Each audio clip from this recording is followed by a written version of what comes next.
Hello and welcome to Body Bags. My name is James and I'm your Sunday night reviewer. And this evening I'll be reviewing the documentary on the video Nasties. It's actually called the Video Nasties: Moral Panic, Censorship and Videotape. So this was the theme week that Corey came up with, Mr. Monday Night Guy. And this was the one that I picked. I thought this was a really good one for me to do, being British, and obviously the whole Video Nasties Act is it all happened in Britain during the early 1980s. So I had to make some notes on this, so I apologise, I'm going to keep looking at those, but just watched it, and a lot of information to take in, so I'll jump into it. So I mean, it's the Censorship Act which kind of took hold in the UK in very early 1980s, and it was the creation of the infamous Nasties list. There's 72 films of that which everyone tries to watch or at least collect in like the horror community and things like that. But as this the documentary kind of focuses at the start, it makes a note on really at the start and the core about the the VHS and the Betamax and the introduction of home cinema.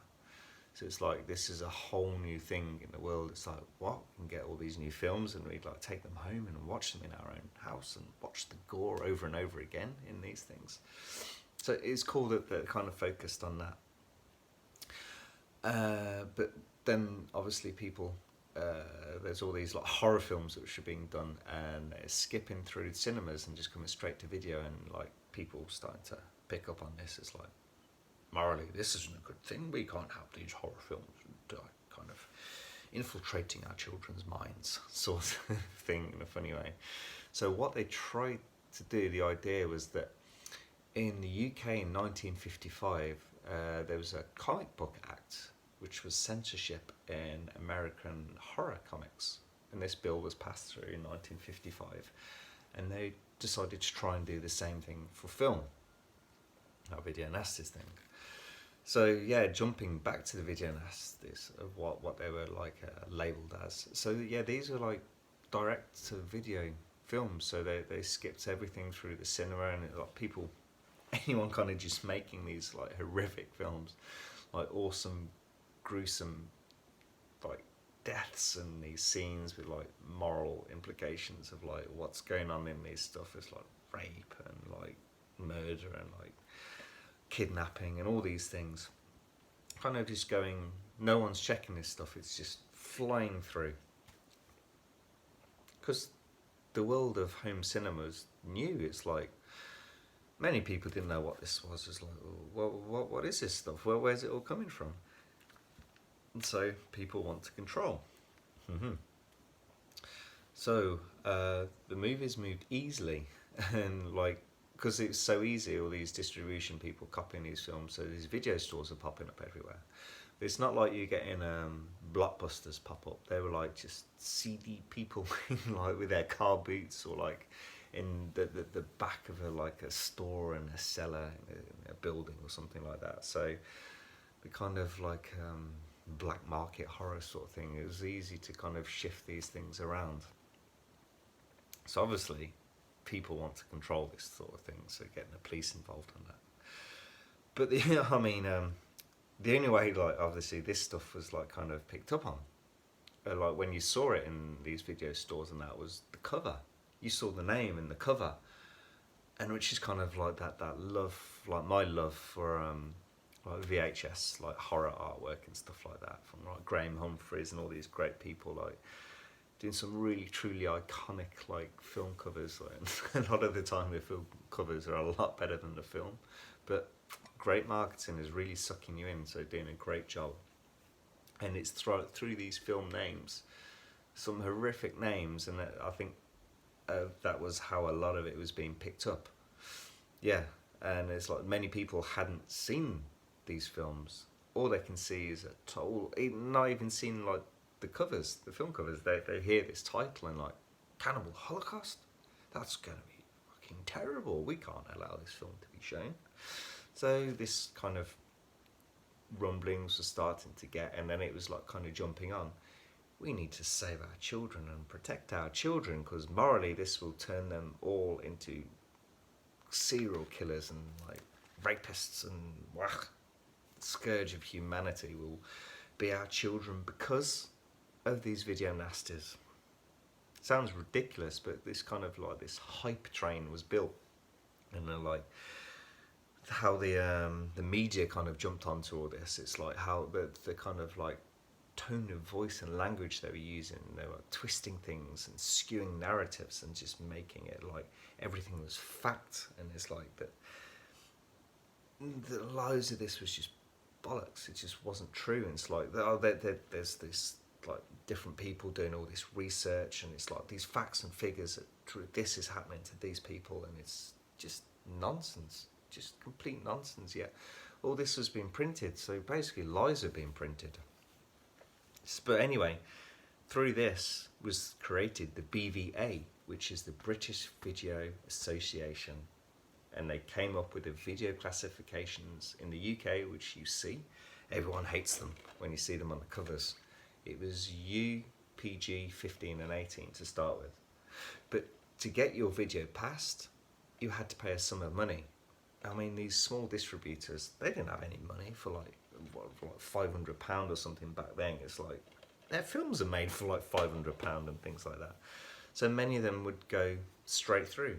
They wouldn't go to this, so they'd just distribute them, unsent, or unclassified, because the ones that did get classified were heavily cut. So there's obviously, we can't get all these films cut because people are like pushing them through. So people they wanted to get another way to sort this out. So you had this like the different people, and there's this famous lobbyist. Many people may have heard of her as Mary Whitehouse. This kind of, I say religious, not but kind of a bit of a bitch, bit of this iron lady. And she was sent a copy of like Cannibal Holocaust because she had like this. She was very vocal, and she was known in like the country and stuff like that, and she had a voice which could reach out to the nation. So I think as a bit of a PR stunt that they would send her this film, Cannibal Holocaust, and it'd be like, oh, shock her, so she'd talk about it. But it went way beyond, and she really pushed this motion and pushing it forward of this act, banning all these films, and she got the then current Prime Minister, who's like the Iron Lady herself, Maggie Thatcher, on board. And it's like, that went really wrong, that PR stunt. But then kind of funny spin-off. I can't remember the name of the person that did it, but a porn magazine was like kind of introduced at that stage as well, and it was called White House, named after her. So I kind of quite like the little dig at that. But now jump across to the next side of things. So yeah, like within the media and people like Mary Whitehouse and PM politicians kind of all jumping on top of all this. It's like the video nasties were being blamed for everything, from crimes, like whatever the crimes are, to like riots, to wars, basically anything and everything that was bad. It was down to video nasties, as was said in the media. So it's like fucking like this train, this hype train of evilness. It's crazy. So then pops up the DPP, which is the Director of Public Prosecutions, and this was mainly focused on sex within film. So like basically pornography. It was like illegal in the UK, but then it's like it kind of slips into the video nasties. Got slapped into this as well. So it's porn and video nasties, and then everything changed. Like that they could act on this, and the first videos that were seized by the DPP, because this is what they used to do. They used to go into video stores and they'd find the porn, that they'd just take them and seize them and destroy them. And they started to do this with the video nasties, and the first two, Driller Killer and Death Trap, and they were the first two seized. And it came to be that any video stores that were like renting these out for public distribution, they would be prosecuted and fined and even threatened with like prison. Yeah, prison things. Prison time for like renting out a film. It sounds ridiculous, doesn't it? But anyway, through these with these video nasties lists, the 1, 2, and 3, which we all know of. And so then from the prosecuted stocks, the DPP would go through all the content and decide which list that they should be on, check that the list was correct and how these should be prosecuted. And it was like there's so many things going on, like many titles are just being grabbed just by the name. And one, for example, Apocalypse Now was like seized, and it was like taken off the shelf and banned for a period of time. It's like just from the name. Ridiculous. This is to the level of what it was. And it was such stupidity. But anyway, like I said, many mistakes are made, but we have Stephen Taylor, and he was our very first poor video store owner to be prosecuted. I think it was only a fine, but he was threatened with prison time if he was continuing to rent out anything on these lists, which is like ridiculous. But then they tried to move it up a notch, and they tried to attack the distributors themselves. So many distributors are very small. We can see them running in the background. This is one of the cool extras on here. You've got the small intro bits of all the kind of the distribution companies that were involved with the video nasties. But Palace Video, as people may have heard of, The Evil Dead, they tried to jump onto that one, and that was one where Palace were like, oh no, we'll take you, you can take us to court and we'll go through this and everything, we're not just going to fold. And they actually won, and that's a bit of a landmark case. And it's like, well, we can't really go after the distributors, so they're going to try and do something else, and maybe let's take this into Parliament of what we can do. But anyway, that's what they tried to do. They tried to, like I said, like push this through Parliament, and they had this committee, which was non-parliamentary committee, but it had a couple of MPs and a couple of lords, and they called themselves the Parliamentary something, I can't remember the name, and they actually had some meetings in Parliament. So this was kind of, everyone is assuming that this was Parliament's choice, but this was not. This was like this made up faux committee, and these were like people that were like giving these fake accounts and like these fake figures for all these things, saying like 40% of all 5 to 10 year olds have seen video nasties, which is fucking ridiculous, like 3 million children and stuff. And many people started to come out and say, no, this is absolutely stupid, this is not correct. But they were close to Parliament, and MPs were jumping on board and pushing this through and pushing these acts through, and it got to where it did. It was like ridiculous censorship, and it should never have been allowed to pass. But at the end, we had David Hamilton Grant, and he was our last person prosecuted through the Censorship Act. And it was through Nightmares in a Damaged Brain. He released a version that was slightly longer than what was approved by the BBFC. So he got prosecuted for that. It wasn't edited and cut enough. And to just jump into that, the BBFC, which is the British Board of Film Classification, basically dictatorship. Those are the guys which are like, yes, this film is good, this film needs to be cut, this film is banned. And it was just their choice. There's no jury or anything like that. So any film distributors, they wouldn't be able to like kind of appeal anything like this. It's like, nope, this is our choice, which absolutely sucks.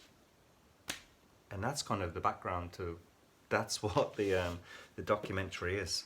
And you have lots of cool people. There's like Kim Newman, I think he's quite a famous critic. And you even have some cool directors of Christopher Smith and Neil Marshall of some cool horror films. And there's many people in that. But really interesting documentary. And this actually comes with 3 discs. So disc 1 is the initial list. It's so we got all 3 lists. So it's 3 discs, and it goes through the original nasties. So we have all of the